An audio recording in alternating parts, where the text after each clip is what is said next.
करते हैं आज के सेशन को। और आज का जो सेशन है, आज का जो एपिसोड है, और देखते देखते हम पहुंच गए 39 एपिसोड पे। वाह। और लिखा है मसीह मंथन बैठक presents discipleship training equipping the universal church with sound doctrine. जिस टॉपिक को मैंने कल खत्म किया था वो टॉपिक था प्रार्थना, और मैं जानता हूं बहुत बहुत ज्यादा आपने सीखा है, मैंने सीखा है, परमेश्वर की आत्मा ने मुझको और आपको सिखाया। Is that right? और थैंक यू निर्जला जी, उस कड़ी में अब एक टॉपिक जुड़ रहा है, और वो टॉपिक है प्रेज एंड वर्शिप, स्तुति आराधना। वाह। इसको बहुत बहुत मेहनत के साथ आपके बीच में आज मैं लेके आया हूं। ऐसा एक भी पॉइंट मेरी तरफ से मुझे लगता है मैंने नहीं चूका आपके बीच में रखने के लिए, जिसकी मैंने स्लाइड बनाई है। मैंने बहुत मेहनत करी है और आपके बीच में मैं उसको लेके आ रहा हूं। और लिखा है understanding the right way of worship. जी नीचे आप देख सकते हैं ये वाला लिखा है understanding the right way of worship. एक सही आराधना, एक सही स्तुति, एक सही परमेश्वर की महिमा, अगर उसको नहीं समझा तो गड़बड़ हो जाएगा। ठीक है, एक कॉन्सेप्ट, एक अलग तरीका आपके लिए ला रहा हूं।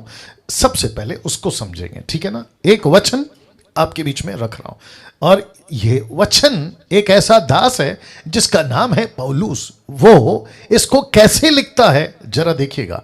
पहला कुरिन्थियों 13:11, मैं इसको इंग्लिश में भी रखूंगा। लिखा है जब मैं बालक था। कौन? पौलुस कहता है कि मैं जब बालक था तो मैं बालकों की नहीं बोलता था, बालकों सा मन था, बालकों की सी समझ थी।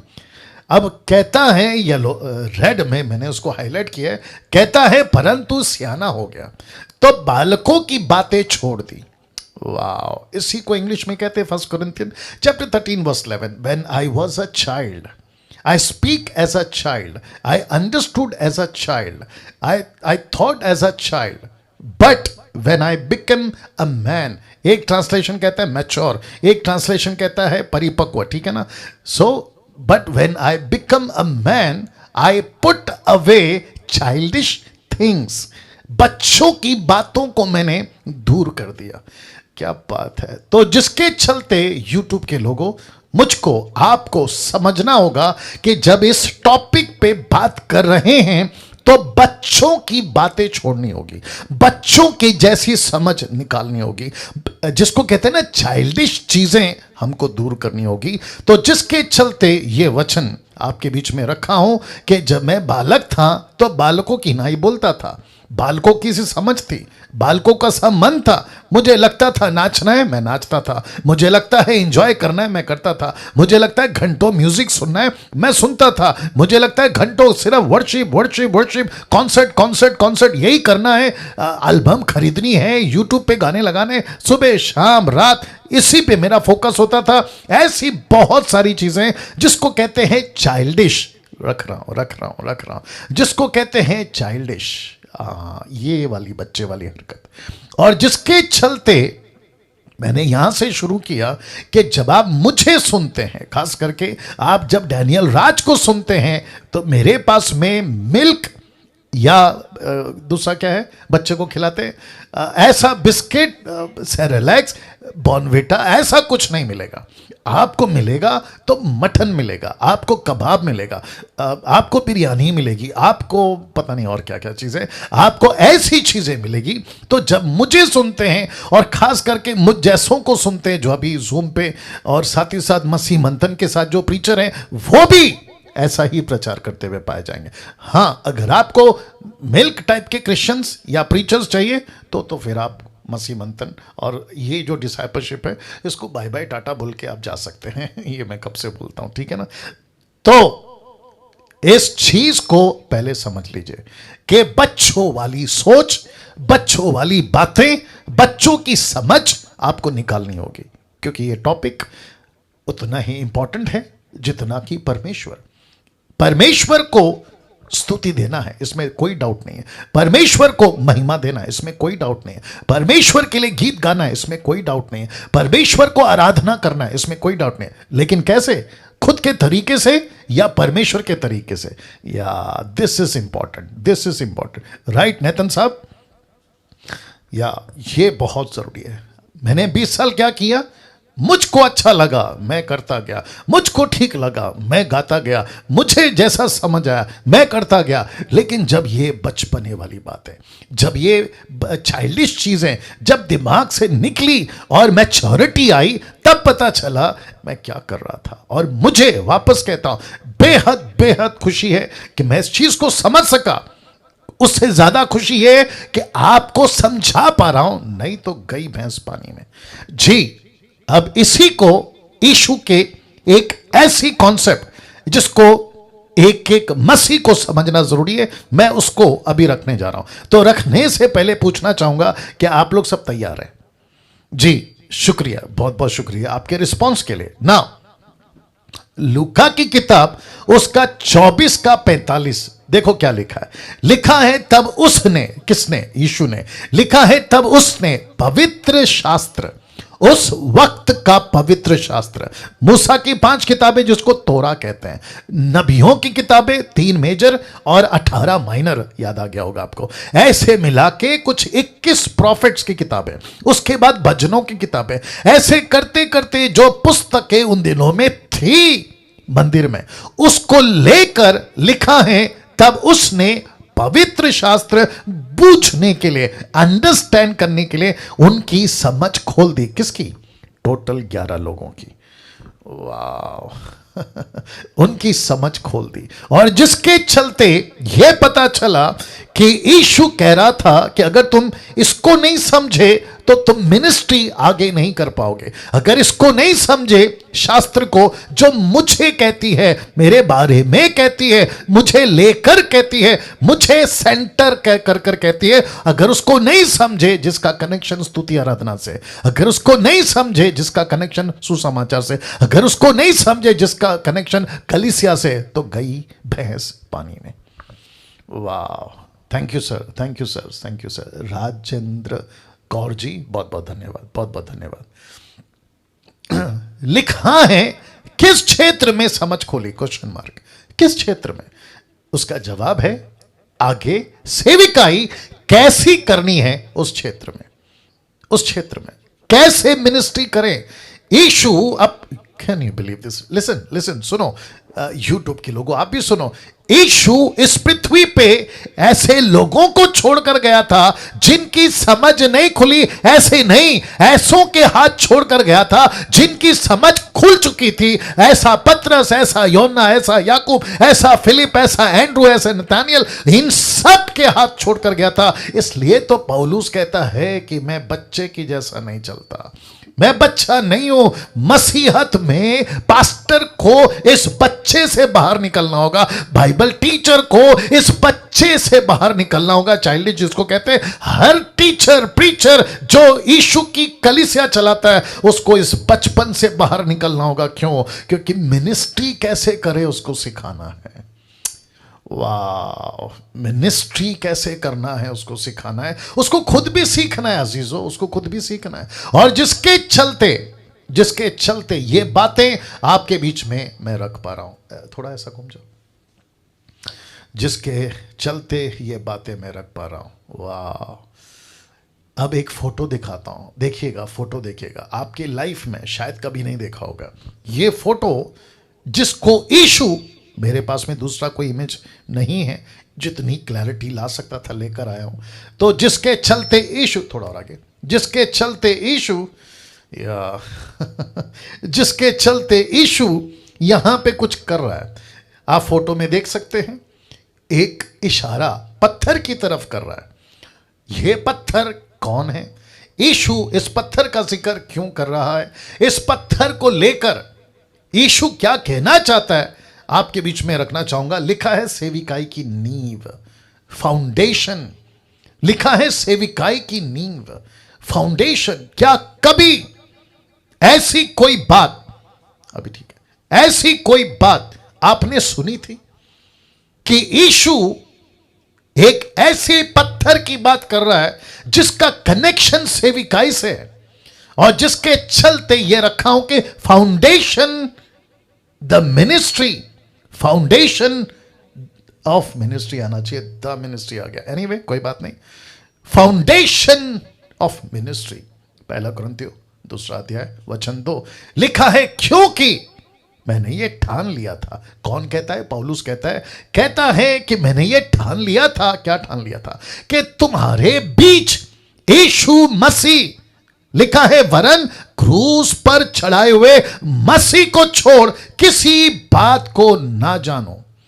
मिनिस्ट्री का फाउंडेशन यीशु था, पौलुस का। मिनिस्ट्री का फाउंडेशन पतरस का यीशु था, जॉन का यीशु था, फिलिप का यीशु था, और जिसके चलते यीशु यहां एक पत्थर दिखा रहा है। यह पत्थर का कनेक्शन कितना पावरफुल है और इसी का कनेक्शन मिनिस्ट्री से कितना पावरफुल है, और फिर वर्शिप की कनेक्शन भी कितनी पावरफुल है, आपके बीच में रखने जाऊंगा। तो आप लोग तैयार हैं? तो कहता है, वाह मजा आएगा, कहता है क्योंकि मैंने ये ठान लिया था, मैंने दिमाग में ये फिक्स कर लिया था, मैंने पक्का कर लिया था कि तुम्हारे बीच मैं जब आऊं, कौन? अन्य जाति, जब मैं तुम्हारे बीच आऊं तो मसीह यीशु को, या यीशु मसीह वरना क्रूस पर चढ़ाए हुए मसीह को छोड़ किसी और की बात को नहीं जानूंगा। दूसरे शब्दों में मेरी टॉपिक सिर्फ यीशु होगा। पौलुस कहता है मेरा प्रीचिंग सिर्फ यीशु होगा, मेरी हर एक शिक्षा सिर्फ यीशु होगी, मेरा जीना यीशु, मेरा मरना यीशु, मेरा आना, मेरा जाना, मेरा खाना, एक एक चीज पे वो कहता है यीशु यीशु यीशु। क्यों? वाह, प्रश्न है क्यों क्यों क्यों। अब इसको आपके बीच में रखता हूं, बहुत ध्यान दीजिएगा, ठीक है ना? इसको रख रहा हूं। ये पत्थर वापस आ गया और ये आखिर तक चलेगा, ठीक है ना? लिखा है सेविकाई की नींव।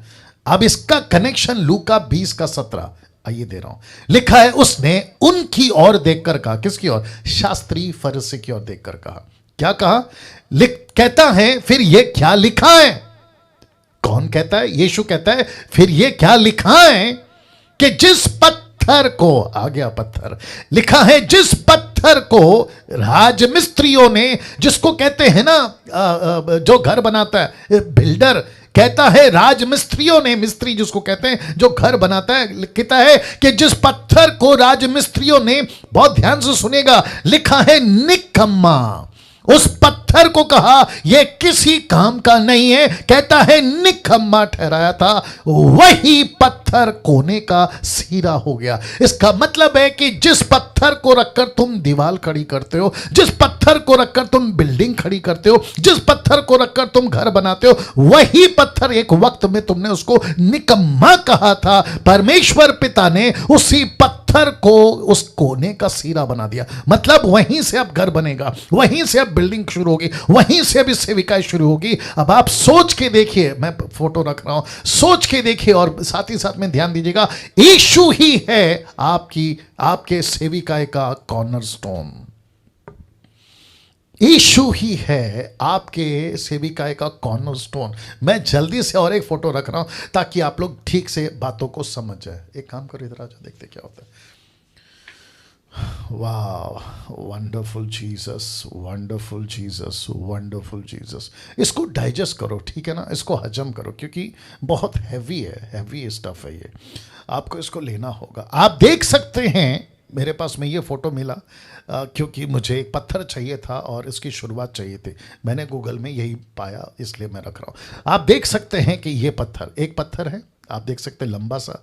इसी पत्थर के ऊपर है ना वो जो माफ करें, मिस्त्री, नॉट कारपेंटर मिस्त्री क्या करता है, उसकी लाइन खींचता है, वहीं से वो दीवार को खड़ा करेगा, फिर वहीं से वो अपना काम शुरू करेगा। इस एक पत्थर को, कम ऑन गेट रेडी, इस एक पत्थर को लिखा है जिस राजमिस्त्रियों ने कहा था यह किसी काम का नहीं है, परमेश्वर पिता ने उसी पत्थर को कोने का सिरा बना दिया। कहा इसी पे इमारत खड़ी होगी, इसी पे अभी काम चलेगा, इसी पे बिल्डिंग खड़ी होगी। तो जिस पत्थर पत्थर को लोगों ने कहा, यह किसी काम का नहीं है, इसको क्रूस पे चढ़ा दो, इसको खत्म कर दो। परमेश्वर पिता ने क्या करा, उसी पत्थर को यानी यीशु को कॉर्नरस्टोन कहते हैं कि कोने का पत्थर, कॉर्नरस्टोन, कोने का पत्थर कॉर्नरस्टोन बना दिया। और आप देख सकते हैं आपकी सेविकाई का पहला पत्थर यीशु है। ओहो हो, ताली बजाकर परमेश्वर को धन्यवाद देंगे। आपकी सेविकाई का पहला पत्थर यीशु है, यीशु है, यीशु है। इसका मतलब आपको जो भी करना होगा आपको यीशु को पूछ के करना होगा। तो जिसके चलते लिखा है आपकी कोई भी सेविकाएं हो यीशु के तरीके से ही होनी चाहिए, यीशु के तरीके से ही होनी चाहिए। क्या कभी इस बात को सोचा था कि जिस पत्थर को राजमिस्त्रियों ने निकम्मा ठहराया, उसी पत्थर को परमेश्वर ने लिया और कहा कि अब मिनिस्ट्री इसी के तरीके से चलेगी? क्या गजब की बात है। मूसा की नहीं चलेगी, एलिया की नहीं चलेगी, अब्राहम की नहीं चलेगी, एलीशा की नहीं चलेगी, इसकी नहीं, उसकी नहीं, ऐसे की नहीं, वैसे की नहीं, और अगर सिर्फ मिनिस्ट्री करना है तो यीशु की चलेगी। क्या बात है दोस्तों, क्या बात है अजीजों। तो जिसका मतलब है अगर वर्शिप भी आ गया, वर्शिप का टॉपिक लिखा है, वर्शिप भी कैसी होनी चाहिए? यीशु के तरीके से। वर्शिप कैसी होनी चाहिए? यीशु के तरीके से। मैं रखूंगा, आज एंजॉय करिएगा, यीशु के तरीके से। इफिसियों की किताब उसका 2:20 देखो क्या लिखा है। मिनिस्ट्री किस किस को और किसके तरीके से, और उसका फाउंडेशन कौन है? वापस आ गया कोने का पत्थर। लिखता है पौलुस, लिखता है प्रेरितों भविष्यवक्ताओं की नींव पर, जिसके कोने का पत्थर मसीह यीशु आप ही है, बनाए गए हो।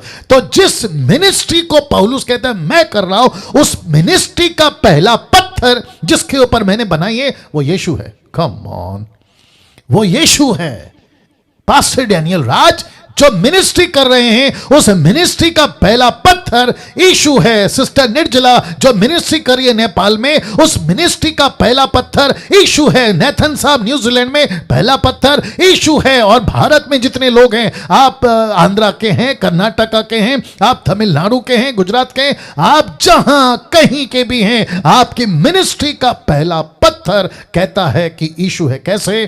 प्रेरितों की सेवा, भविष्यवक्ताओं की सेवा, उसका फाउंडेशन कौन है? कहता है यीशु है, जिसके कोने का पत्थर मसीह यीशु है। अब आप लोग जब भी पढ़ते होंगे ना कोने का पत्थर, तो आपका दिमाग नहीं चला होगा, जिसको कहते हैं बत्ती नहीं चली होगी, यार ये पत्थर पत्थर क्या है, ये कोने का पत्थर, कॉर्नरस्टोन, ये क्या है। बट परमेश्वर का धन्यवाद हो, आज आपके बीच में डीटी के माध्यम से ये बातों को रख पा रहा हूं कि पत्थर जिसको निकम्मा कहा था, एक ऐसी मिनिस्ट्री जिसको निकम्मा कहा था, एक ऐसा फाउंडेशन जिसको निकम्मा कहा था ना, यीशु है वो पत्थर, यीशु है वो पत्थर। माय गुडनेस, यीशु है वो पत्थर। पौलुस क्या कहता, देखो मैं वक्त का भी ध्यान रखूंगा लेकिन आज बहुत मसाला है। देखिएगा क्या कहता, देखो रोमियो किताब उसका 9:33, the book of Roman chapter 9:33, वो कहता है जैसा लिखा है। कहां लिखा है बताऊंगा। लिखता है कि जैसा लिखा है, देखो मैं सियोन में एक ठेस लगने का पत्थर और ठोकर खाने की चट्टान रखता हूं, जो उस पर विश्वास करेगा वो लज्जित ना होगा। इसका मतलब है कि पत्थर एक आएगा, एक मसीहा आएगा, एक उद्धारकर्ता आएगा, और लिखा है मैं रखूंगा शास्त्री फरीसियों के बीच में, मैं रखूंगा जॉन द बैप्टिस्ट के बीच में, मैं रखूंगा। मत्ती 11:5 कहता है धन्य है वो जिसको मेरे कारण ठोकर ना लगे। यीशु के चेलों को ठोकर लगी। यूहन्ना की किताब उसका 6वां अध्याय वचन 57 से कितने चेले यीशु को छोड़कर चले गए। लूका 17:1 कहता है कि हाय उस पर जिसके कारण ठोकरें लगती हैं। ठोकरों का लगना जरूरी है, लेकिन यीशु कहता है कि उस पत्थर के कारण तुमको ठोकर ना लगे। कहां लिखा है? यशाया की किताब 28:16 यहां लिखा है। लिखता है इसलिए प्रभु यहोवा कहता है देखो देखो सियोन में। ये कौन है सियोन? ये कौन है पत्थर? ये किसकी बात हो रही है? टोटल इंडिकेट यीशु है, टोटल सेंटर यीशु है, सीधा इशारा यीशु है। कहता है कि देखो सियोन में एक नींव का पत्थर रखा है। एक पत्थर एक एक परखा हुआ पत्थर, ब्रैकेट किया देखो लाल में लिखा है, एक परखा हुआ पत्थर। परखा का मतलब क्या है? यीशु को निष्कलंक, यीशु को निर्दोष, यीशु को ऐसा मसीहा जिसने कभी कोई पाप नहीं किया, वो पत्थर। वो पत्थर कहता है कोने का अनमोल और अति दृढ़ नींव के योग्य पत्थर, जो कोई विश्वास रखे वह उतावली ना करेगा। उतावली का मतलब क्या पता है? वो कभी नीचे नहीं गिरेगा, वो कभी नहीं डगमाएगा मगाएगा, उसकी मिनिस्ट्री कभी बंद नहीं होगी, वो मिनिस्ट्री कभी फेल नहीं होगी। क्यों? क्योंकि उसका नींव, उसका फाउंडेशन यीशु है, उसका फाउंडेशन यीशु है। क्या बात है दोस्तों। इसलिए डंके की चोट पे सेवा करो जिसकी नींव यीशु है, इसलिए डंके की चोट पे सेवा करो जिसका डॉक्ट्रिन यीशु है। इसलिए तो मैं कहता ना, खरी शिक्षा, खरी शिक्षा, खरी शिक्षा क्यों कहता हूं? वाह।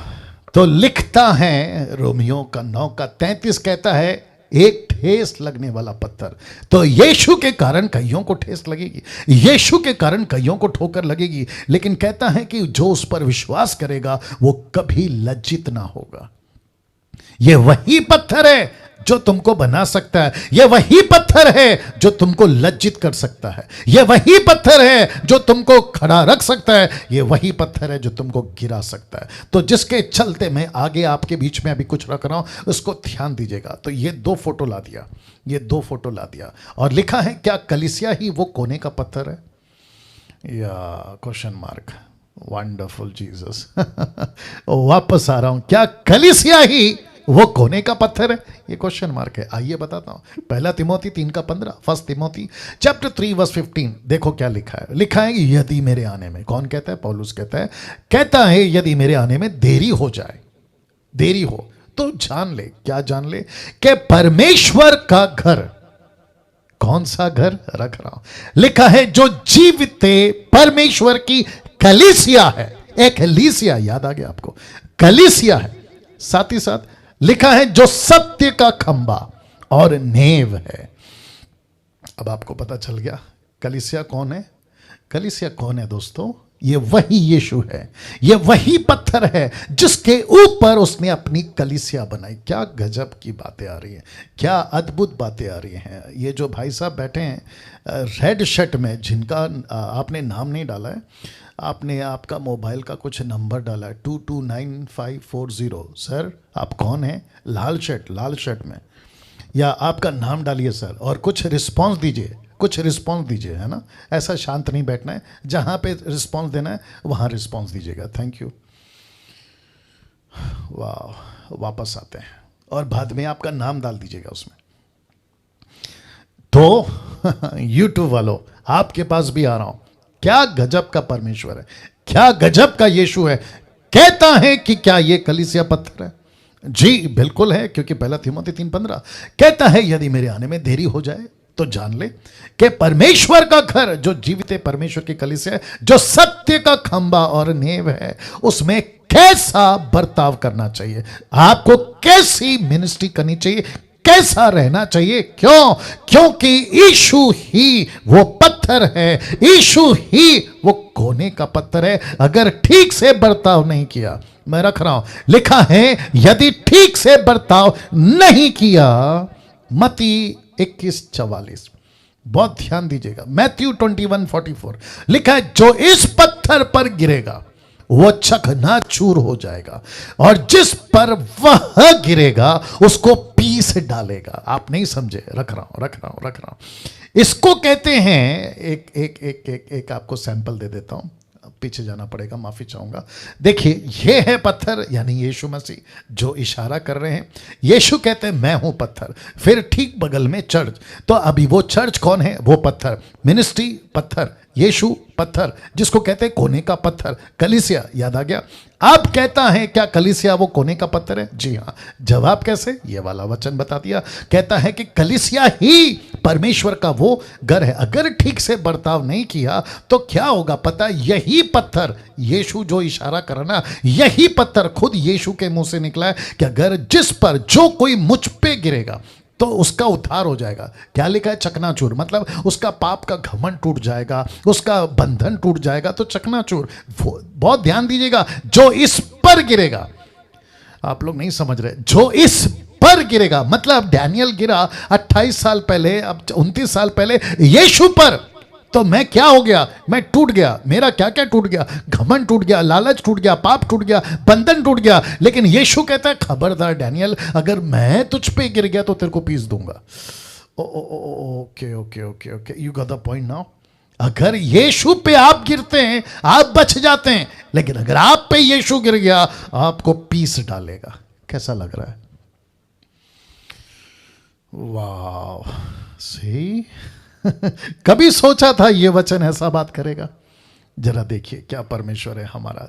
कहता है, मैं वापस कहूंगा, कहता है, यूट्यूब के लोगों आप भी देख लो, कहता है जो इस पर गिरेगा वो चकनाचूर हो जाएगा, मतलब आपका पाप बंधन सब टूट जाएगा। लेकिन अगर वो पत्थर आप पे गिर गया वो आपको पीस डालेगा, वो आपको पीस डालेगा। तो बेटर क्या है, आप उस पे गिरो, लेकिन वो आप पे नहीं गिरना चाहिए, क्योंकि यीशु फाउंडेशन है। थैंक यू राजेंद्र कौर जी, बहुत बहुत शुक्रिया ना, बहुत ध्यान दीजिएगा। कहता है इस पर गिरो चलेगा, लेकिन पत्थर तुम पे नहीं गिरना चाहिए, क्योंकि पत्थर नहीं गिरता, पत्थर पर आप गिरते हैं।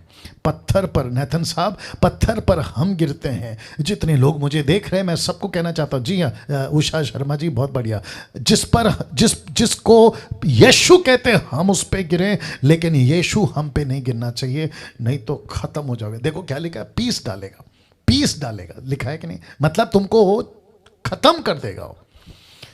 तो वापस आते हैं इसके ऊपर, आप कलीसिया में अपनी मनमानी नहीं कर सकते। हाँ, आप अपनी कलीसिया में, ऐसी कलीसिया में मनमानी नहीं कर सकते। मैं रख रहा हूं, कुछ बातों को रख रहा हूं, आप लोग तैयार हैं? बहुत ध्यान से सुनिएगा, मजा आएगा आज आपको, ठीक है ना? बहुत इंपॉर्टेंट बात है। 1 कुरिन्थियों 3:11 लिखा है, क्योंकि उस नेव को छोड़ जो पड़ी है, मतलब ब्रैकेट में यीशु लिखा है, क्योंकि उस नेव को छोड़ जो पड़ी है, देख लीजिएगा ब्रैकेट में यीशु, और वह यीशु मसीह है, कोई दूसरी नेव नहीं डाल सकता। दूसरे शब्दों में आप यीशु की कलीसिया में मनमानी नहीं कर सकते। मुझे आज अच्छा लगता है मैं ऐसा करूंगा, नहीं कर सकते बॉस। आज मेरा मन है कॉन्सर्ट करने का, नहीं कर सकते बॉस। आज मेरा मन है मैं कलीसिया को ऐसे नचाऊं, वैसे नचाऊं, यहां ले जाओ, वहां ले जाओ, मैं बॉस हूं, मैं पास्टर हूं, इसका उसका ऐसा वाला। प्रभु कहता है ना बेटा, मनमानी नहीं कर सकता। क्या गजब की बातें हैं। और पौलुस कहता है कि उस नेव को छोड़, कौन सा नेव? जो मिनिस्ट्री का फाउंडेशन यीशु ने डाला। मैंने शुरू में बताया ना, फाउंडेशन ऑफ मिनिस्ट्री, याद आ गया होगा आपको। उस मिनिस्ट्री का फाउंडेशन यीशु है। वाह, वापस आना पड़ेगा। जैसे आपका घर होता है ना नेतन साहब, आपका घर होता है, आपके घर में आपके अलावा आप बाकी किसी का नहीं चलता, राइट? आपके बच्चों को अगर कोई कुछ करना है वो किसको पूछते हैं? आपको पूछते हैं, पापा को पूछते हैं, राइट? वैसे ही मेरे घर में, मतलब डैनियल राज के घर में किसको पूछेंगे? मुझे पूछेंगे कोई मेजर डिसीजन। वैसे ही यीशु का घर है, अब बताइए किसको पूछें? किसको पूछें? उसको पूछना है ना, उसको पूछना है। या thank you Volen ji, Volen and Geeta ji, बहुत बहुत शुक्रिया। या यीशु को पूछना है, इसके लिए लिखा है ना, क्योंकि उस नेव को छोड़ जो पड़ी है, मतलब जो फाउंडेशन पहले से रखा हुआ है और वो मसीह यीशु है, दूसरा नेव नहीं डाल सकते। आपकी मिनिस्ट्री आप मनचाहा नहीं कर सकते। मैं म्यूजिक म्यूजिक म्यूजिक, गाना गाना गाना, पिकनिक पिकनिक, कॉन्सर्ट कॉन्सर्ट, ये कंपटीशन वो कंपटीशन, मनमानी, अरे बाप रे, नहीं कर सकते, नहीं कर सकते, नहीं कर सकते। नहीं तो लिखा है अगर वो तुम पे गिर गया तो तुमको पीस डालेगा, पीस डालेगा। सो बी केयरफुल। आजकल कौन सी मिनिस्ट्री इस पत्थर पे चल रही है, मैं रखने जा रहा हूं। आपकी मजबूती कर लो, आपकी आत्मिक मजबूती कर लो। सबसे पहला टॉप पे चल रहा है हीलिंग मिनिस्ट्री, उसके बाद में डिलीवरेंस मिनिस्ट्री, उसके बाद में पावर मिनिस्ट्री, उसके बाद में टीवी मिनिस्ट्री, खैर अभी तो बंद हो रहा है, म्यूजिक मिनिस्ट्री, फिर उसके बाद में मीडिया मिनिस्ट्री, फिर उसके बाद में ऑर्गेनाइजिंग मिनिस्ट्री या ऑर्गेनाइज करना वो मिनिस्ट्री, फिर उसके बाद में जेल मिनिस्ट्री, और सबसे टॉप पे चल रहा है वर्शिप मिनिस्ट्री। मेरा प्रश्न है, किसकी मर्जी से करना है सेवा? वापस जा रहा हूं, किसकी मर्जी से करना है? यीशु की मर्जी से। बॉस कौन है? यीशु। बिग पास्टर कौन है? इशू। हेड पास्टर कौन है? इशू। तो किसकी मर्जी से चलाएं? लेकिन आजकल क्या चल रहा है 2000 साल से?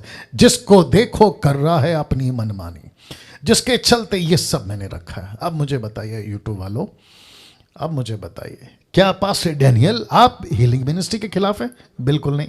डिलीवरेंस के मिनिस्ट्री के खिलाफ हैं? बिल्कुल नहीं। Power, TV, worship, media, organising, jail ministry? बिल्कुल नहीं। लेकिन किसने कहा कि पूरी जिंदगी बस यही करो? ये सब क्या है पता है? Be ready, get ready, be ready. जानते हो ये सब क्या है? ये मिनिस्ट्री नहीं है, ये मिनिस्ट्री के पार्ट्स हैं। ओके ओके ओके ओके वापस बोल दूं, ये सब मिनिस्ट्री के क्या है? मिनिस्ट्री के पार्ट हैं। हीलिंग क्या है? Part of the ministry. Deliverance क्या है? Part of the ministry. Power क्या है? Part of the ministry. TV ministry, part of the ministry. Worship ministry, part of the ministry. Media, organising and jail ministry is a part of ministry. लेकिन हमने क्या किया है? इसी को whole and soul बना दिया है। और वर्शिप, बाप रे बाप रे, रख रहा हूं। इस इशू की कलीसिया में वर्शिप का स्थान कितना है और कहां तक है, यह आपको तय करना होगा। यह आपको तय करना होगा। क्यों? क्योंकि ये यीशु का घर है, ये यीशु का घर है। यहां पे मस्ती नहीं चलेगी, यहां पे अपना टाइम पास नहीं चलेगा, आपका मनमानी नहीं चलेगा। कहीं वर्शिप की आड़ में, देखो क्या लिखा मैंने, कितना करना है, कहां तक करना है। तो लिखा है कि कहीं वर्शिप की आड़ में मसीह समाज भटक तो नहीं गया? भटक तो नहीं गया? या थैंक यू सर, वॉलन या थैंक यू ब्रदर, बहुत अच्छा रिस्पॉन्स, अप्रिशिएट। वाह, कहीं भटक तो नहीं गया? भटक गया, अब भटक तो नहीं गया। मैं बता रहा हूं ना, 20 साल से वही तो कर रहा था। भटक गया है, भटक गया है। और क्या चल रहा है? मैं रख रहा हूं 90% क्रिश्चियन यूथ। कौन? Christian youth 90%, 90% Christian youth of India, Bharat के, are busy in music and singing. Photo देख लो आप, फोटो देख लो आप। इनको पसंद क्या है? लाइट। इनको पसंद क्या है? धुआं, जिसको कहते हैं फॉग। इनको पसंद क्या है? पैसों का डिमांड। इनको पसंद क्या है? चमचमाता स्टेज। आप देख सकते हैं कैसा स्टेज है, वाह। फिर महंगे होटल, उसके बाद में हाईटेक साउंड सिस्टम, फिर उसके बाद में लग्जरी लाइफ, और आखिरी में घमंड। ये सब के साथ में इनका पतन होता है, ये बैकस्लाइड होते हैं, और न जाने क्या क्या चीजें। मैं वापस कहता हूं, लाइट, धुआं, पैसा, चमचमाता स्टेज, महंगे hotel, hi-tech sound system, luxury life, क्या इसी के लिए मसीह बने थे? क्या इसी के लिए मसीह बने थे? जी नहीं, हम इसके लिए मसीह नहीं बने थे। हम इसके लिए मसीह नहीं बने थे दोस्तों। देखो क्या लिखा है। क्या आज हम स्तुति आराधना के नाम पर पैसे कमा रहे हैं? क्या YouTube पे सब्सक्राइब करवाना और एल्बम बेचना और अपनी जीविका उसी से चलाना, किससे? वर्शिप से, ये सब हो रहा है? बिल्कुल हो रहा है, बिल्कुल हो रहा है। मैं आपको बताऊं, मुंबई के अंदर मेरे कितने दोस्त हैं। जब मैं वर्शिप करा करता था, वर्शिप का मतलब है वो वाला, हाँ, कॉन्सेप्ट वाला, वो जब करा करता था, मेरे कितने दोस्त हैं अभी भी वर्शिपर्स में। कुछ तो मेरे से सीखे हैं, कुछ तो जूनियर हैं, कुछ तो सीनियर हैं, वो बात अलग है। ये सब की जीविका, मतलब उनका जीवन पैसे से चलता है। कौन से? वर्शिप के पैसे से। अब आप सोचो कि परमेश्वर को कितना बड़ा हिसाब देना होगा इन लोगों को। जरा सोच के देखिए आप, कितना बड़ा हिसाब देना होगा। एक सेकंड दीजिए, मेरा एसी थोड़ा सा गड़बड़ कर रहा है। ओ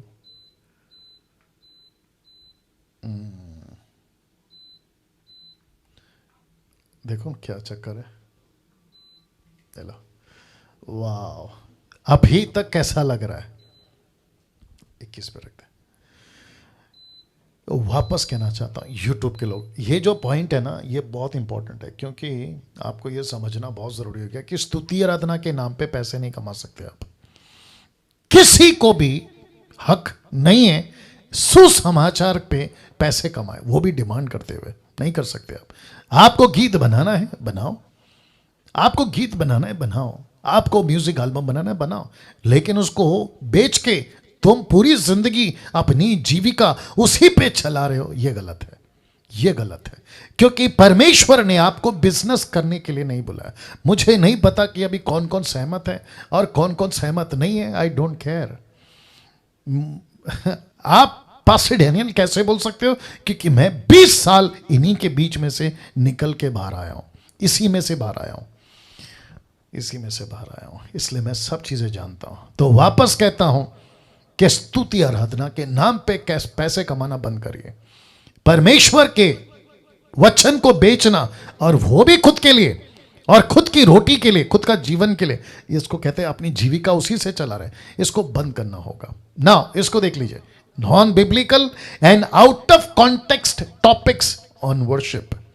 वर्शिप को लेके नॉन बिब्लिकल जो कहते हैं ना कि टॉपिक्स बनाते हैं और उस पर प्रचार करते हैं, जैसा कि अनॉइंटिंग कम्स थ्रू वर्शिप, फिर कहते हैं पावर ऑफ वर्शिप, फिर कहते हैं इंपॉर्टेंस ऑफ वर्शिप, फिर कहते हैं ब्रेक थ्रू फ्रॉम वर्शिप, फिर कहते हैं गॉड्स प्रेजेंस थ्रू वर्शिप, फिर कहते हैं डिलीवरेंस थ्रू वर्शिप, फिर कहते हैं कर्स ब्रोकन थ्रू वर्शिप।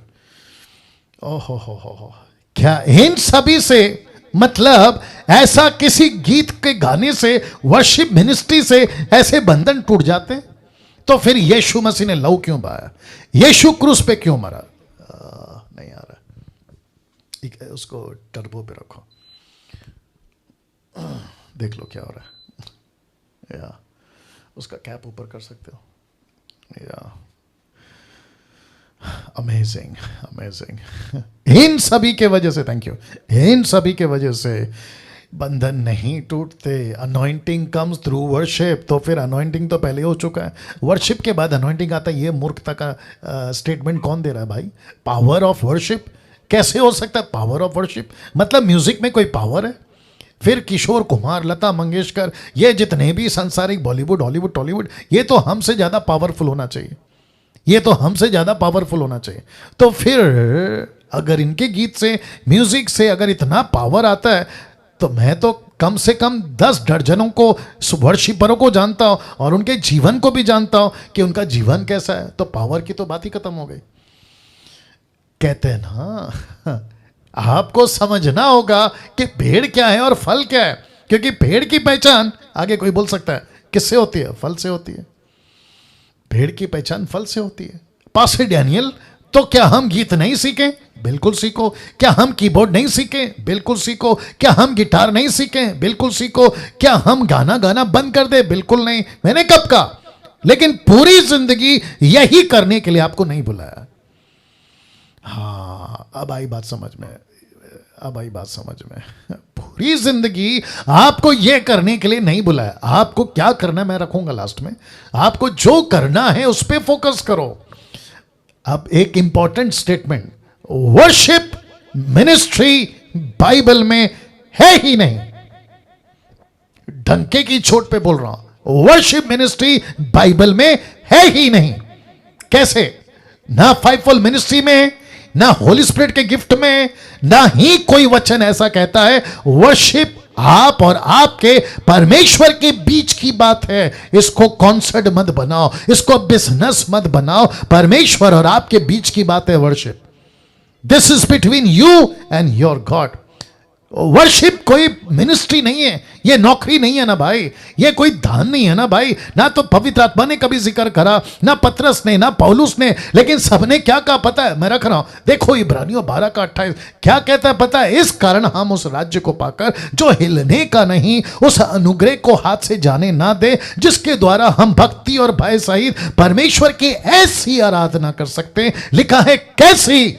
जिससे वो प्रसन्न होता है। ऐसी आराधना, ऐसी आराधना जिससे वो प्रसन्न होता है। अब इसको देखो, भजन संहिता 2:11 लिखा है, डरते हुए यहोवा की उपासना करो, कांपते हुए मगन हो। कांपते हुए, तो ऊपर लिखा है डरते हुए, इधर लिखा है कांपते हुए। ऐसी आराधना होती है आज हमारे पंजाब में? नहीं। क्या ऐसी आराधना हो रही है हमारे महाराष्ट्र में? नहीं। मुंबई, पुणे, नागपुर, शोलापुर, कोल्हापुर, गुजरात, कर्नाटका? नहीं। ऐसी आराधना नेपाल, गुजरात, आपका क्या कहते हैं, अफ्रीका, अमेरिका? जी नहीं। बल्कि क्या चलता है पता है? कहते हैं कि परमेश्वर ने हमको आजाद किया है, तो आओ हम जैसा चाहे कपड़ा पहने, जैसा चाहे चर्च में नाचे। और दुख की बात क्या है पता है विलोन साहब? दुख की बात यह है कि चर्च में पिक्चर के गाने के स्टाइल पे वर्शिप चल रही है, पिक्चर के गाने के स्टाइल पे। अब आप सोच के देखो, वाह, पिक्चर के गाने पे। और डांस कौन सा? माइकल जैक्सन, ऋतिक रोशन, अरे रे रे रे, श्रीदेवी, माधुरी दीक्षित, उस टाइप के गाने के ऊपर या उनके डांस के ऊपर आजकल वर्शिप चल रही है। इसको कहते हैं नॉनसेंस, मूर्खता। अब इसको देखो क्या लिखा है, कुलुस्सियों 3:16, द बुक ऑफ कोलोसियंस चैप्टर 3:16, मसीह के वचन को अपने हृदय में अधिकाई से बसने दो, सिद्ध ज्ञान सहित एक दूसरे को सिखाओ, चिताओ, और अपने अपने मन में क्या लिखा है? अपने अपने मन में अनुग्रह के साथ परमेश्वर के लिए भजन और स्तुति गान और आत्मिक गीत गाओ। आजकल कौन से गीत बन रहे हैं शारीरिक? आजकल कौन से वर्शिप के म्यूजिक बन रहे हैं शारीरिक? आप कौन से गाने पे डांस करते हैं शारीरिक? लेकिन पौलुस कहता है कहां है आत्मिक गीत? वाह, सी दैट। कहां है आत्मिक गीत निर्जला जी? कहां है नेपाल में आत्मिक गीत? सब मनोरंजन, जिसको कहते हैं इंटरटेनमेंट चाहिए, मजा चाहिए, जरा म्यूजिक क्या बोलते हैं ना, तड़कता भड़कता, लीला शीला मुन्नी बदनाम, हो, इस टाइप के गाने चलने चाहिए चर्च में। अच्छा, दूसरा क्या कहते हैं? मैंने मूर्खों के मुंह से सुना है, जो वर्शिपर है ना उनके मुंह से सुना है, कहते हैं पब्लिक को अट्रैक्ट करने के लिए। किसको? पब्लिक को अट्रैक्ट करने के लिए। तो गीतों से अट्रैक्ट करोगे या परमेश्वर के वचन से? गीतों से अट्रैक्ट करोगे या वचन से? म्यूजिक से अट्रैक्ट करोगे या परमेश्वर के वचन से? जो म्यूजिक से अट्रैक्ट होगा पूरी जिंदगी उसको म्यूजिक देना पड़ेगा, जो संगीत से अट्रैक्ट होगा उसको संगीत देना पड़ेगा, जो किसी गीत से अट्रैक्ट होगा पूरी जिंदगी उसको गीत देना होगा, लेकिन जो वचन से अट्रैक्ट होगा उसको पूरी जिंदगी वचन चाहिए। और यीशु क्या कहता है? वचन, वचन जिंदगी बदलता है, वचन हमें रास्ता दिखाता है। वचन वचन वचन।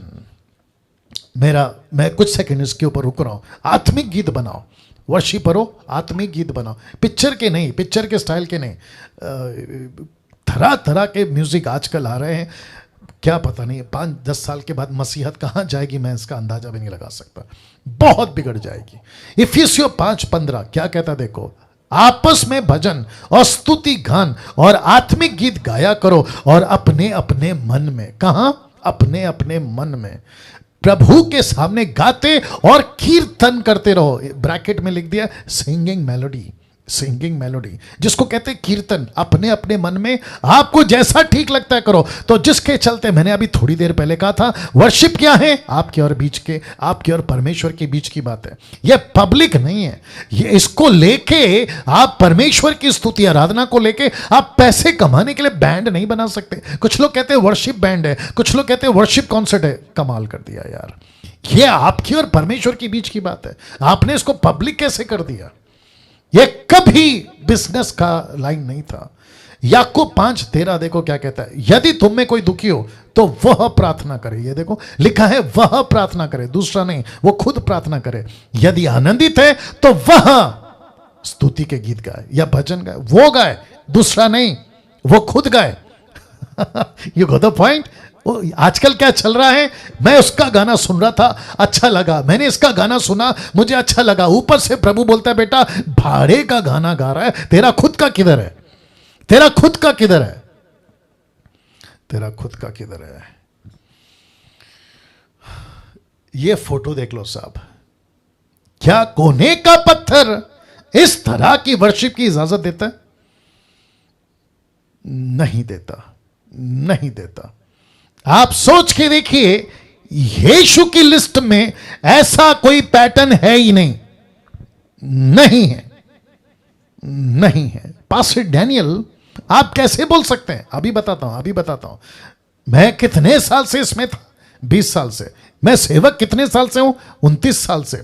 मैं देश घूम चुका हूं, विदेश घूम चुका हूं। ऐसा कोई वर्शिप बैंड उस वक्त में और अभी भी मेरी नजर में नहीं है जिसने गीत गाया देश बदल गया, जिसने गीत गाए वर्शिप करी गांव बदल गया, जिसने वर्शिप करी पूरा का पूरा समाज बदल गया। लेकिन मेरे पास में ऐसे बहुत उदाहरण है जिसने प्रचार किया मिशनरी बनकर, जिसने सुसमाचार सुनाया प्रॉफिट प्रभु का दास बनकर, चेला बनकर, गांव का गांव बदला है। क्या बात करते हो यार, क्या बात करते हो, वाह। सी ये फोटो देख लो साहब, थोड़ा कार्टून टाइप है लेकिन फिर भी देख लो, ठीक है ना। मेरे पास में दूसरा फोटो और इससे क्लैरिटी नहीं मिला। आप देख सकते हैं एक घर रेत पे और दूसरा घर है चट्टान पे, तो दो घर है, आप देख सकते हैं। और आपको पता है कि ये घटना, मैं रखूंगा वचन, आप इसको देखिए। आपने अपनी मिनिस्ट्री कहां खड़ी की है? आपने अपनी मिनिस्ट्री कहां खड़ी की है, रेत पे या चट्टान पे? मत्ती 7:24 याद आ गया होगा आपको। जरा देखिए क्या लिखा है। इसलिए जो कोई मेरी ये बातें सुनकर उन्हें मानता है, देखो ऊपर क्या लिखा है, बातें सुनकर, नीचे लिखा है उसे मानता है। ये दो चीज इंपॉर्टेंट है। कुछ लोग सुनते हैं मानते नहीं है। तो यीशु क्या कहता है, इसलिए जो कोई मेरी ये बातें सुनकर उन्हें मानता है, बहुत अच्छा लगेगा, देख लीजिए, वह उस बुद्धिमान मनुष्य की नहीं ठहरेगा जिसने अपना घर, ब्रैकेट में मिनिस्ट्री, वाह लिखता है अपना घर ब्रैकेट में मिनिस्ट्री, कहां खड़ी करी, कहां बनाई? उस चट्टान पे जिसको कहते हैं यीशु, उस चट्टान पे। मत्ती 7:26 देखो क्या लिखा है, परंतु जो कोई मेरी ये बातें सुनता है उन पर नहीं चलता। तो क्या कहा था, सुनता है मानता है।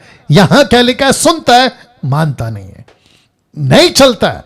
तो ऐसे क्रिश्चियंस हैं, अरे बाप रे, ये लगेंगे क्रिश्चियन लेकिन नहीं है क्रिश्चियन, ये लगेंगे पास्टर लेकिन नहीं है पास्टर, ये लगेंगे प्रीचर लेकिन नहीं है प्रीचर। लिखा है मेरे वचन तो सुनता है, चर्च जाता है, बाप रे 40 साल से 20 साल से परमेश्वर का नाम अपने जबान पे लाता है, वर्शिप करता है, सब कुछ करता है, लेकिन चलता नहीं है, यीशु पे चलता नहीं है। तो क्या लिखा है, वह उस निर्बुद्धि मनुष्य की नहीं ठहरेगा जिसने अपना घर, मिनिस्ट्री कहां खड़ा किया, बालू पर। यह बालू का मतलब क्या पता है, रेत, रेत सैंड। क्यों मालूम है, जरा सुनना चाहोगे? मैं आपको बताता हूं। चट्टान का घर को बनने में टाइम लगता है लेकिन बालू का घर बनने में टाइम नहीं लगता है। और ये ऐसी मिनिस्ट्री है जो रॉकेट की तरह ऊपर तो जाती है लेकिन फुस करके नीचे आ जाती है। यस और नो? अब इसका अंजाम देखो, वचन 27, अंजाम देखना चाहते हैं? कहता है ऐसे घर पे मैं बरसा, बाढ़ें आई, आंधियां चली, और लिखा है उस घर पर टक्करें लगी। मुझे नहीं अच्छा लग रहा है लेकिन फिर भी बताना पड़ेगा क्योंकि प्रभु का वचन है। कहता है वो गिरकर सत्यानाश हो गया।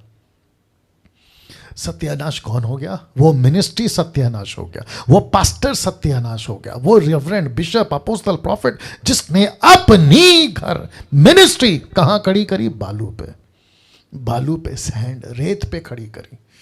अब इसको देखो, 1 कुरिन्थियों 3:12, ध्यान दीजिएगा। यदि कोई उस नेव पर सोना, चांदी, बहुमूल्य पत्थर या काठ या घास या फूस का रद्दा, रद्दा मतलब जिसको कहते हैं सेवा की पहली ईंट, उस दीवार को खड़ा करने वाला पहला ईंट, रद्दा रखता है, ध्यान दीजिएगा, रखता है। देखना चाहोगे यहां पे कितनी बातें हैं, मैं रख रहा हूं। वचन 13 क्या कहता है देखो, तो हर एक का काम, ब्रैकेट में मिनिस्ट्री लिखा है, हर एक का काम प्रकट हो जाएगा क्योंकि वह दिन उसे बताएगा, न्याय का दिन बताएगा, इसलिए आग के साथ प्रकट होगा। और वो आग हर एक का काम, यानी कि न्याय के दिन आग हर एक का काम परखेगी कि वो कैसा है, वो ऐसा है, वो ऐसा है। आप देख सकते हैं लकड़ी है, घास है, भूसा है, ये हो गया फर्स्ट पार्ट। सेकंड पार्ट क्या है, सोना है, चांदी है और बहुमूल्य पत्थर जिसको कहते हैं डायमंड्स। जिसका काम उस पर बना हुआ स्थिर रहेगा वह मजदूरी पाएगा। किस पर, किस पर, मैं पूछ रहा हूं, किस पर? उस चट्टान पर, उस चट्टान पर। अब जरा ध्यान दीजिएगा, कुछ मूर्ख टाइप के लोग पंजाब से मुझे मैसेज भी करते हैं, कभी कभी कॉल भी आता है, कहते हैं मेरे पास्टर का मिनिस्ट्री बहुत बड़ा है। वाह बेटा, मेरे पास्टर के यहां पे लाखों लोग आते हैं। वाह बेटा। फिर कहते हैं मेरा पास्टर प्रार्थना करता है दुष्ट आत्मा निकल जाता है। वाह बेटा। मजा कब आएगा पता है नेतन साहब? मजा तब आएगा जब ऊपर से आग आएगी, मजा तब आएगा, ये जो बड़ी बड़ी मिनिस्ट्री है ना, ये ऐसी जलेगी या फिर सोना चांदी और हीरे के रूप में खड़ी रहेगी, तब मजा आएगा। तो लिखा है कि जिसका काम उस पर बना हुआ स्थिर रहेगा वो मजदूरी पाएगा। ये फोटो देख लो साहब, ये फोटो देख लो, लिखा है इसका डर हम सबको होना चाहिए। किसका डर? कहते हैं न्याय का डर। किसका डर? न्याय का डर। मैं वापस कहता हूं, जो भी मिनिस्ट्री कर रहा है उसको, हर मिनिस्ट्री को, मिनिस्टर को, मिनिस्ट्री को परमेश्वर के जजमेंट सीट का, उस न्याय सिंहासन का डर होना बहुत जरूरी है। आप देखते हैं उस वचन का या वचन को जिससे वर्शिपर्स की दुकान चलती है। आप समझ गए होंगे कौन सा वचन है। जी हां, ये है वचन यूहन्ना 4:24। लिखा है, परंतु वो समय आता है, वरना भी है, जिसमें सच्चे भक्त पिता का भजन आत्मा और सच्चाई से करेंगे। याद आ गया? ये इतना वचन फेमस हो गया कि मैं क्या बताऊं। और इसको फेमस किसने किया पता है? जिनको अपनी अपनी वर्शिप की दुकान चलानी, इसलिए लिखा है वर्शिपर्स की दुकान। गुस्सा बहुत है साहब, क्या करूं, क्योंकि मैं इसमें से निकल कर आया और मैं जानता हूं क्या क्या चलता है इसके अंदर। एनीवे, लिखा है आत्मा और सच्चाई से। यीशु यहां पे क्या कह रहे हैं, मैं आपके बीच में रखना चाहता हूं। यहां यीशु महान आज्ञा की कलीसिया की बात कर रहा था। कहां लिखा है? प्रकाशित वाक्य 5:7। अगर आपको याद होगा वहां पे लिखा है, बहुत ध्यान दीजिएगा, वहां लिखा है कि जाति जाति लोग, इंग्लिश में कहते हैं ट्राइब, लैंग्वेज, पीपल, नेशन, ये सबको परमेश्वर इकट्ठा करेगा। वो तब कहता है, देखो क्या लिखा है, वो समय आता है जब कलीसिया को मैं स्थापना करूंगा। वो समय आता है जब मैं अपने पत्रस को भेजूंगा, पौलुस को भेजूंगा। वो समय आता है जहां लोग मंदिर में नहीं जाएंगे, यरूशलेम को ढूंढ के भी नहीं आएंगे। लिखा है वो जहां खड़े होंगे वहीं आत्मा और सच्चाई से आराधना होगी। आराधना का मतलब क्या पता है? इसको कहते हैं मेरे पीछे चलने वाले आराधक, मेरी सेवा करने वाले आराधक, इसको कहते हैं आराधना। इसको कहते हैं सेवा करना, प्रचार करना, यीशु की आज्ञा मानना, यीशु के चेले बनाना, जिसको कहते हैं महान आज्ञा की कलीसिया। महान आज्ञा की कलीसिया।